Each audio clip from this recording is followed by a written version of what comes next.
কালি পুলিচৰ গুলিত এজন কাৰ্বি যুৱকৰ মৃত্যু হৈছে আৰু একাংশ কাৰ্বি লোকে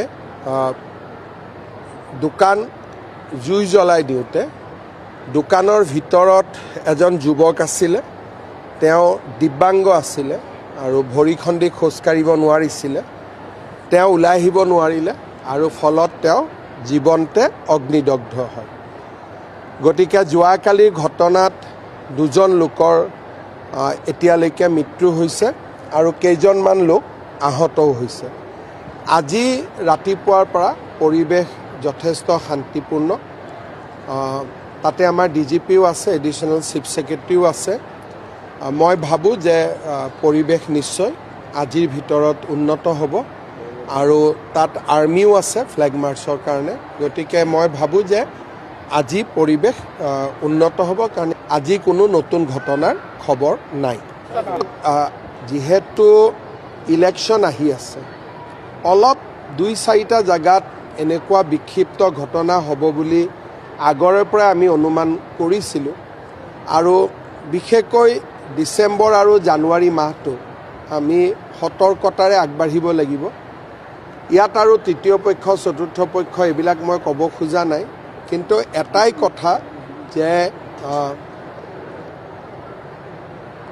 কোনেও শান্তিপূৰ্ণ আন্দোলনৰ কথা বেলেগ, হিংসাৰ জৰিয়তে সমস্যাৰ সমাধান নহয়। খেৰণীত কাৰ্বি ৰাইজে যিটো দাবী কৰিছে, একাংশ কাৰ্বি ৰাইজে, যে VGR PGRত থকা মানুহখিনিক উচ্ছেদ কৰি দিয়ক। গুৱাহাটী উচ্চ ন্যায়ালয়ৰ স্থগিতাদেশ আছে। কোৰ্টক বাদ দিটো কোনেও কাম কৰিব নোৱাৰে। যদি মই কিবা এটা কৰিব যাওঁ, মোৰ ওপৰতে কণ্টেম্প অফ কোৰ্ট হ'ব। দ্বিতীয়তে, যিখিনি মানুহ তাত বহি আছে তেওঁলোকৰ অধিকাৰ কি, এই বিষয়েও কোৰ্টত আলোচনা হ'ব।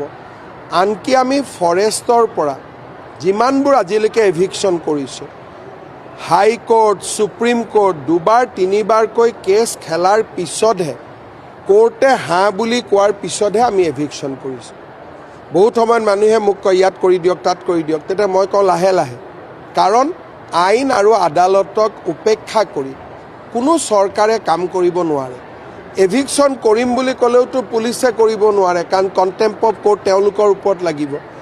এই কথাখিনি কিয় বুজি পোৱা নাই বা বুজাৰ চেষ্টা হোৱা নাই, সেই বিষয়ে মই অপাৰক ক'বৰ কাৰণে। কিন্তু নিশ্চিতভাৱে যেতিয়া মই তেওঁলোকৰ লগত মুখামুখিকৈ কথা পাতিম, তেওঁলোকৰ মাজত যদি কিবা ভুল ধাৰণা আছে সেই বিষয়ে মই বুজি পাম। কিন্তু এতিয়ালৈকে সাধাৰণতে কোৰ্টৰ অৰ্ডাৰ থাকিলে বাকী মানুহবিলাকে জবৰদস্তি নকৰে। এই যোৱা 2 দিনত হোৱা ঘটনাটো আমি চাব লাগিব, কিন্তু এতিয়া পৰিস্থিতি শান্তি হওক, তাৰ পিছত বিষয়টো সম্পৰ্কে আমি পৰীক্ষা কৰিম।